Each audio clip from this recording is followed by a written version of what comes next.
For my first test I will run it up and down once and then control if all 4 points are on the same level.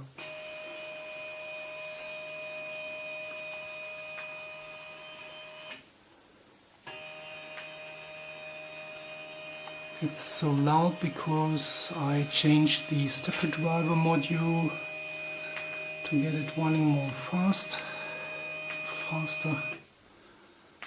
So now I'll try to get it on the same point as it was before.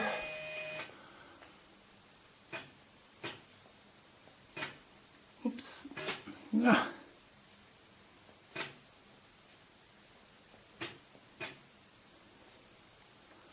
So it's not exactly, but I will control all the other 3 points now. This is the M8 rod. This is point 1. This is point 2. And this is point 3.